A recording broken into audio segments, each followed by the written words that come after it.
بسم اللہ الرحمن الرحیم۔ حضرت صالح علیہ السلام اپنی قوم سمود کے اس مطالبے پر خاموش رہے کہ وہ پہاڑ سے اونٹنی نکالنے کا معجزہ طلب کر رہے تھے، اور وہ حضرت صالح علیہ السلام کا مذاق اڑا رہے۔ انہیں اللہ پاک کی طرف سے وحی کر دی گئی تھی کہ یہ جس چیز کا مطالبہ کر رہے ہیں وہی ان کے لیے عذاب ہوگی اور وہی ان کے گلے کا پھندہ ثابت ہوگی۔ ایک کہنے لگا اونٹنی 10 ماہ کی ہو، حاملہ ہو۔ دوسرا کہنے لگا لازمی طور پر اس کا رنگ سرخ ہو۔ پھر تیسرا سردار بولا اس کی کھال پر بہت زیادہ اون ہو۔ چوتھا بولا موٹی تازی ہو، ہم نے پہلے اس قسم کی اونٹنی کبھی نہ دیکھی ہو۔ پانچواں بولا وہ اتنی بڑی ہو کہ اکیلے ایک دن میں تمام کنویں کا پانی پی جائے اور دوسرے دن ہم پئیں۔ یہ لوگ اسی طرح مذاق اڑا رہے تھے کہ صالح علیہ السلام نے ان سے کہا اگر تمہاری مطلوبہ اونٹنی تمہیں مل جائے تو کیا تم ایمان لے آؤ گے؟ سب نے مل کر کہا ہاں ضرور لے آئیں گے۔ صالح علیہ السلام نے فرمایا تب تم ایک دن سب لوگوں کو جمع کر لو۔ مقررہ دن وہ لوگ جمع ہو گئے۔ ان کی موجودگی میں صالح علیہ السلام نے اللہ سے دعا کی۔ زمین پر زلزلہ طاری ہوا، ان کی آنکھوں کے سامنے چٹان پھٹی اور اس سے بالکل ویسی ہی اونٹنی نکلی جیسے انہوں نے مانگی تھی۔ انہوں نے اپنی زندگی میں ایسی اونٹنی کبھی نہیں دیکھی تھی۔ اس میں وہ تمام صفات موجود تھیں جن کا ذکر ان لوگوں نے کیا تھا۔ اللہ تعالیٰ صالح علیہ السلام کی زبانی سورہ ہود آیت نمبر 64 میں فرماتے ہیں اے میری قوم، یہ اللہ کی بھیجی ہوئی اونٹنی ہے، یہ تمہارے لیے ایک معجزہ ہے۔ اب اسے اللہ کی زمین پر کھلی پھرنے دو اور اسے کسی طرح کی تکلیف نہ پہنچانا، ورنہ فوراً عذاب تمہیں آ لے گا۔ کیونکہ اس اونٹنی کو کسی اونٹنی نے جنم نہیں دیا تھا، اس لیے اسے ناقۃ اللہ یعنی اللہ کی اونٹنی کہا گیا۔ پھر صالح علیہ السلام نے فرمایا لوگو سن لو، ایک دن یہ اونٹنی پانی پیے گی اور ایک دن تم پیو گے۔ تم میں سے کوئی اسے تکلیف نہ دینا ورنہ اللہ کا بدترین عذاب تم پر نازل۔ سورۃ القمر میں اللہ فرماتے ہیں بے شک ہم اونٹنی کو ان کے لیے آزمائش بنا کر بھیج رہے ہیں، پس صبر کے ساتھ ان کے انجام کا انتظار کرو۔ اس نشانی کے ظاہر ہونے کے بعد اللہ تعالیٰ نے صالح علیہ السلام سے فرمایا کہ اب تم دیکھتے رہو کہ ان کا انجام کیا ہونے والا ہے۔ ان کی سختیوں پر صبر کرو اور ان سے کہہ دو کہ پانی پر ایک دن ان کا اختیار ہوگا اور ایک دن اونٹنی کا۔ خبردار کوئی زیادتی نہ کرے اور نہ اسے پانی پینے سے روکے۔ سورۃ الشمس میں اللہ تعالیٰ فرماتے ہیں کہ ان لوگوں سے اللہ کے رسول نے کہہ دیا تھا اللہ کی اونٹنی اور اس کے پانی پینے کے حق کی حفاظت کرو، یعنی نہ اسے پانی سے روکو اور نہ کوئی تکلیف پہنچاؤ۔ اس معجزے کو دیکھ کر لوگ 2 گروہوں میں بٹ گئے۔ بہت کم لوگوں نے صالح علیہ السلام کی پیروی کی جبکہ اکثر لوگ پھر بھی اپنے کفر پر ڈٹے رہے۔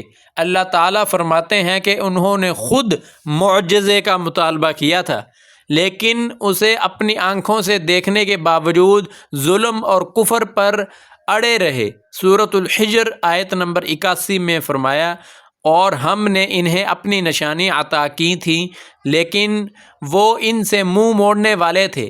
اسی طرح سورۃ البنی اسرائیل میں اللہ تعالیٰ فرماتے ہیں کہ ہم نے قوم سمود کو نشانی کے طور پر اونٹنی عطا کی تھی لیکن انہوں نے اس پر ظلم کیا۔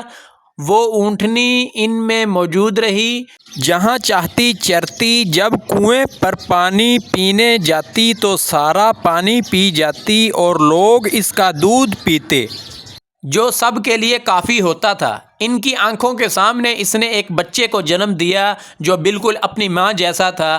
لوگ اسے دیکھ کر حیران ہوتے، بچہ اونٹنی کے ساتھ ہی رہتا۔ یہ ایک واضح نشانی تھی جس پر جادو کا گمان بھی نہیں کیا جا سکتا تھا۔ وہ اونٹنی ایک عرصہ ان لوگوں میں رہی۔ اللہ فرماتے ہیں ہم نے قوم سمود کو بطور نشان ایک اونٹنی دی تھی مگر انہوں نے اس پر ظلم کیا، حالانکہ ہم نشانیاں لوگوں کو ڈرانے کے لیے بھیجتے ہیں۔ اس اونٹنی کو دیکھ کر لوگ تعجب ضرور کرتے لیکن ایمان بہت کم لوگوں نے لایا۔ حالانکہ اتنی بڑی نشانی کے بعد انہیں ایمان لے آنا چاہیے تھا۔ پھر ایک دن قوم کے سرداروں نے مشورہ کیا کہ اگر ہم نے صالح کو اسی طرح چھوڑ دیا تو کہیں لوگ اسے مان نہ لیں اور ہم سے دور نہ ہو جائیں۔ انہوں نے کہا، اس اونٹنی نے تو ہمیں مصیبت میں ڈال دیا ہے، ہم پورا ایک دن پانی کو چھو بھی نہیں سکتے کیونکہ یہ دن بھر پانی پیتی رہتی ہے۔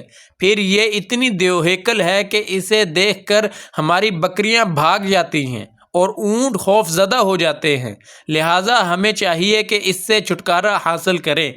وہ آپس میں مشورہ کرتے رہے، آخر انہوں نے ایک آدمی منتخب کیا۔ مورخین کا اتفاق ہے کہ اس کا نام قدار بن سالف تھا۔ اس کے ساتھ اس کا ایک ساتھی بھی تھا۔ دونوں نے مل کر اونٹنی کو قتل کرنے کا فیصلہ کیا۔ اللہ تعالیٰ سورۃ القمر آیت نمبر 29 اور 30 میں فرماتے ہیں، پھر انہوں نے اپنے ساتھی کو بلایا، تب اس نے ہاتھ بڑھایا اور ان کی کونچیں کاٹ دیں، پھر دیکھ لو ہمارا عذاب اور ڈرانا کیسا تھا۔ نبی کریم حضرت محمد مصطفیٰ صلی اللہ علیہ وسلم کا ارشاد ہے کہ پہلے لوگوں میں سب سے زیادہ بدبخت یہی تھا۔ سورۃ الشمس میں اللہ فرماتے ہیں، جب ان میں بڑا بدبخت اٹھ کھڑا ہوا، لوگوں نے اس بدبخت قدار کا ساتھ دیا اور کہا کہ اگر کوئی اس کے خلاف کھڑا ہوا تو پوری قوم اس کے ساتھ ہوگی۔ اس یقین دہانی کے بعد وہ اونٹنی کے انتظار میں بیٹھ گئے۔ اونٹنی پہاڑ کی طرف سے آتی اور پانی پی کر واپس جاتی تھی۔ جب انہوں نے اسے آتے دیکھا تو اچانک حملے کے لیے آگے بڑھے، مگر اس کے عظیم الجثہ بدن کو دیکھ کر ڈر گئے اور بھاگ کھڑے ہوئے۔ بدبخت قدار یہ دیکھ کر ہنسا اور آگے بڑھ کر اونٹنی کی ران میں تیر مارا، جس سے اس کی ران کی ہڈی ٹوٹ گئی اور وہ گر پڑی۔ پھر اس نے ساتھیوں کو آواز دی اور آگے بڑھ کر کونچیں کاٹ دیں۔ سورۃ الشمس میں اللہ تعالیٰ فرماتے ہیں، انہوں نے اپنے پیغمبر کو جھٹلایا اور اونٹنی کی کونچیں یعنی ٹانگوں کے مسلز کاٹ دی، تو ان کے رب نے ان کے گناہوں کے باعث ان پر ہلاکت بھیجی اور سب کو تباہ کر دیا۔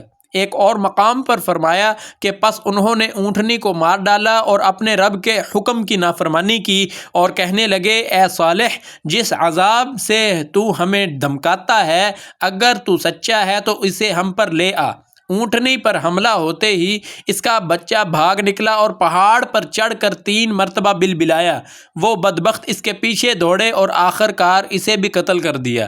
پھر سب لوگ جمع ہوئے، اونٹنی اور اس کے بچے کا گوشت پکایا اور کھایا۔ اس جرم میں پوری قوم شریک ہوئی، البتہ صالح علیہ السلام کے ماننے والے الگ رہے۔ جب صالح علیہ السلام کو یہ خبر ملی تو وہ گھبرا کر اونٹنی کی طرف آئے۔ اونٹنی اور اس کا بچہ بے جان پڑے تھے، لوگ ان کے گرد جمع تھے اور گوشت کھا رہے تھے۔ اس وقت صالح علیہ السلام نے انہیں کیا کہا اور عذاب کے لیے کتنے روز کی مہلت دی، اس کا ذکر ہم اس سلسلے کی اگلی قسط میں بیان کریں گے۔ اگلی قسط کا عنوان ہوگا قوم سمود اور خوفناک چیخوں کا عذاب، قسط نمبر 3۔ محترم ناظرین، ویڈیو اچھی لگی تو ویڈیو کو لائک کریں، شیئر کریں اور چینل کو سبسکرائب کر دیں تاکہ آپ تک روزانہ نیا واقعہ اور سبق آموز قصہ پہنچتا رہے۔ اگلی ویڈیو تک کے لیے اجازت دیجیے۔ اللہ نگہبان۔